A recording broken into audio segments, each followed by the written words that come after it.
You're standing on Wall Street as the sun rises over the East River, and the smell of exhaust mixes with cigar smoke and fresh newsprint. Let's spend a day in the city that thinks it owns the future. It's October 24th, Thursday morning. Car horns echo between stone canyons. The street is already packed with Model T Fords and Packards. This is New York. 7 million people crammed into 5 boroughs, the largest city in America, maybe the world. It smells like gasoline, hot dogs, bootleg gin, and money. Calvin Coolidge left office 8 months ago. Herbert Hoover is president now, promising prosperity forever. The stock market has tripled in 3 years. Everyone's getting rich. Shoeshine boys give stock tips. Secretaries buy on margin. The Dow hit 381 last month. It's never been higher. Today, we're following the city from sunrise to nightfall. Wall Street to speakeasy to Harlem, to tenement to construction site, to penthouse to darkness. New York in 1929 is jazz, skyscrapers, prohibition. The radio connects every living room. Movies talk now. Most people can read the ticker tape running in Times Square. 3 things shape every moment here. First, the market is everything. Stock prices are morning conversation. Second, prohibition is a joke. Speakeasies outnumber legal bars ever did. Third, the future is vertical. They're building up, always up. The Chrysler Building is rising. The Empire State is coming. Our route moves from Wall Street through the financial district, past construction sites into Harlem jazz clubs, then to immigrant tenements, and back to Park Avenue. As evening falls, we'll glimpse how new money lives, then see what happens when the market closes. Stop 1. Wall Street, early morning. The New York Stock Exchange stands like a temple. Columns, marble, the American flag hanging from the pediment. Men in suits and fedoras rush up the steps, briefcases, newspapers, coffee in paper cups. A ticker tape machine clacks in a broker's window. Western Union, Radio Corporation of America, General Electric. Numbers scroll past. All green. Always green lately. A shoeshine boy snaps his cloth. Got a tip for you, mister. RCA's going to the moon. The businessman laughs, flips him a dime. But he's listening. Everyone's listening. Inside the exchange, the opening bell hasn't rung yet. Traders gather on the floor, hundreds of them, checking notes, making calls. The phone lines to Chicago, Boston, San Francisco are already humming. A secretary hurries past carrying stock certificates. She bought 10 shares of Montgomery Ward last week on margin. Put down 10%, borrowed the rest from her broker. It's up 15% already. She's thinking about buying more. Newsboys hawk papers. Stock market soars. New records. The New York Times, the Herald Tribune, they all say the same thing. Up, up, up. 9:30 a.m. The bell rings. The floor erupts. Voices shouting, hands waving. Buy! Sell! The numbers start moving. Stop 2. Speakeasy. Late morning down a side street in the financial district. Past a dry cleaner's. Through an unmarked door. Down basement stairs. A password to a man behind a slot. Oscar sent me. The door opens. Inside, the speakeasy is already doing business. Mahogany bar, brass rail, electric lights. Prohibition has been the law for 9 years. Nobody cares. A bartender pours bootleg whiskey from a bottle with no label.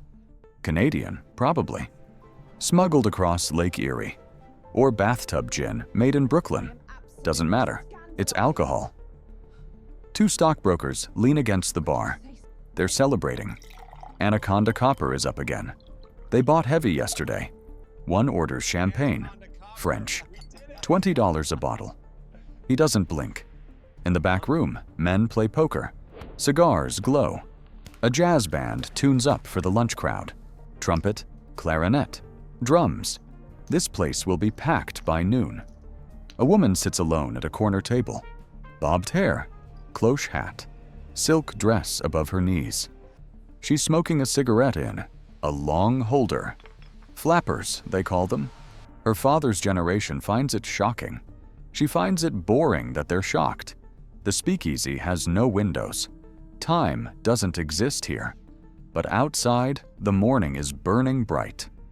Stop 3. Harlem, midday. North on the subway. The express train rattles through tunnels.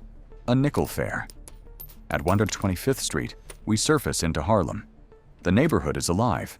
The Harlem Renaissance is in full swing. Langston Hughes published poems this year. Duke Ellington plays the Cotton Club every night. Black culture is shaping American culture, even if white America won't fully admit it. On Lenox Avenue, a street preacher shouts about redemption. Nobody stops. A woman sells sweet potato pies from a cart. The smell is cinnamon and brown sugar. The Apollo Theater marquee advertises tonight's show. Bessie Smith, the Empress of the Blues. Tickets are selling fast. In a brownstone apartment, a rent party is starting early. 25 cents at the door. The money pays the landlord. Inside, a piano player works the keys. People dance in the front room. Bootleg gin flows. These parties run until dawn. A numbers runner takes bets on a street corner. Illegal lottery. The white cops know. They get their cut. Everyone gets their cut. Harlem is segregated by choice and force. Black New Yorkers carved out this space, made it theirs, made it shine. But the money from downtown comes to hear jazz, then leaves before midnight. The church bells ring. Noon. Abyssinian Baptist, where Adam Clayton Powell Sr. preaches to thousands every Sunday. Stop 4. Lower East Side tenement. Afternoon, downtown again. The Lower East Side. Tenement buildings pack the blocks. 6 stories. Brick. Fire escapes zigzagging down the facades. Inside one building, a family of 7 lives in 3 rooms. No private bathroom. Shared toilet in the hallway. Cold water only. The father works in a garment factory. The mother takes in piecework, sewing buttons at the kitchen table. 2 children play in the street. Stickball against a brick wall. A delivery truck honks. They scatter. In a ground floor shop, a tailor measures a customer. He's Romanian, been here 20 years, still has an accent. His son was born here, speaks perfect English, wants to be a lawyer. Next door, a kosher butcher. Next to that, an Italian grocer. The neighborhood is layered. Irish, Jews, Italians, Poles. Each wave pushing the previous one further out and up. A woman hangs laundry from a fire escape. Shirts, sheets. Everything gray from coal smoke and car exhaust. The sky above is a ribbon between buildings. The stock market means nothing here. These people don't own stocks. They work hourly, daily. But they hear about it.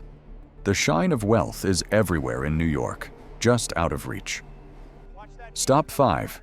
Chrysler Building construction site. Late afternoon Midtown. 42nd and Lexington. The Chrysler Building is rising.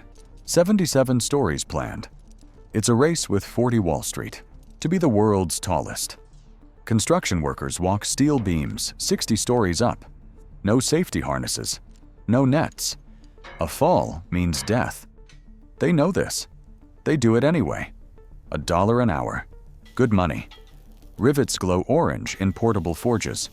A riveter catches one with tongs, places it. Another man hammers it home. The sound echoes across Midtown. The foreman is Irish. Half the crew is Irish, the other half Italian. They don't socialize, but they work. The building grows a floor every few days. Below, on the street, crowds gather to watch. The city loves watching itself grow taller. The Woolworth Building held the record for 16 years. Not anymore. An architect in a long coat studies blueprints. The top will be Art Deco, chrome eagles, a stainless steel spire, beauty and height. New York's twin obsessions. The sun is lower now. The shadows stretch east. The workday is ending. But on Wall Street, the closing bell hasn't rung yet. Stop 6. Park Avenue Penthouse. Evening Park Avenue. New money. A limestone building with a doorman in uniform. Inside, an elevator operated by a white-gloved attendant. The penthouse occupies the entire top floor. 12 rooms, parquet floors, crystal chandeliers, windows facing Central Park. The owner made his fortune in utilities. Bought stock in 1924, wrote it up. He's worth $2 million on paper. Maybe more today. His wife wears a beaded dress from Paris. Pearls. Her hair was set this afternoon at Elizabeth Arden. Tonight they're hosting a party. Guests arrive. Stockbrokers, lawyers, a Broadway producer. Everyone's talking about the market. Someone made $50,000 this month. Someone else doubled their money in 6 weeks. A servant? Black man in a white jacket serves champagne. Real French champagne, not the Canadian stuff from speakeasies. The bottles came through a customs official who looks the other way for a fee. In the study, a mahogany radio plays dance music. RCA Victor, the latest model. The host bought RCA stock when the company started. It's up 500%. Outside the windows, the city glitters. Electric lights by the millions. Times Square blazing. The Chrysler Building's construction lights glowing against the sky. Someone proposes a toast. To prosperity. They raise their glasses. They believe it will last forever. Stop 7. Wall Street.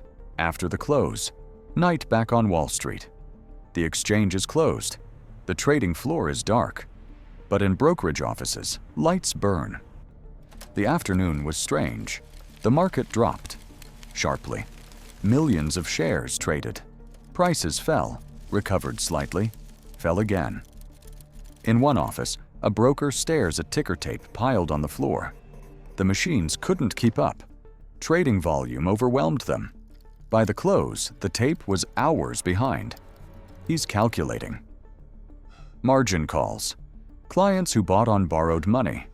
If prices keep falling, they'll have to sell or lose everything. His secretary left hours ago. He's alone with the numbers. They don't add up the way they did this morning.